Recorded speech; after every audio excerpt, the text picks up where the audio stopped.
Hi guys, good morning. I just want to introduce myself. I am Johnny Silino. I just want to share the knowledge that I gained through the series of training that I had just had attended. Actually, I am an agriculturist by profession. I work at the local government unit of Hasaan as an agriculturist.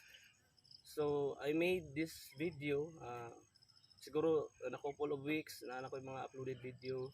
I am not asking for any attention or to get famous, but what I intend is to show the technology that is what is being useful nowadays.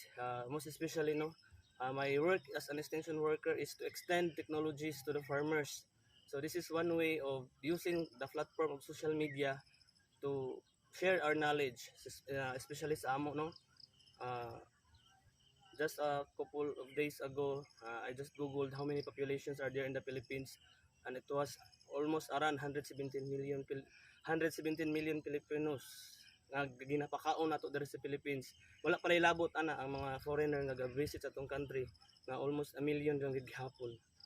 So main reason anong ga video ko is to impart sa ato ang mga viewers, no, kung naaman galing mulantaw na unta as a Filipino, it's our responsibility, especially itong may capability to plant.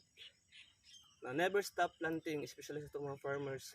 Kaya kung wala mo tanom, wala makaon ang mga tao.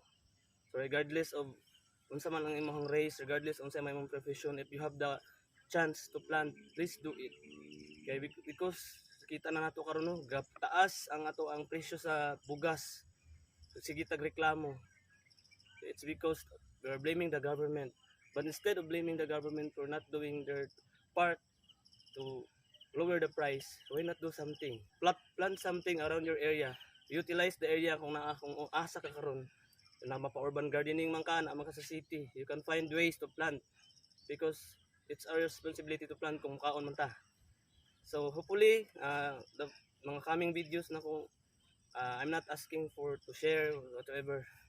Just find time to watch and hopefully na mo ma-learn, you can share it with your family, with your loved ones, with your friends, to make just a simple one-way gesture of planting.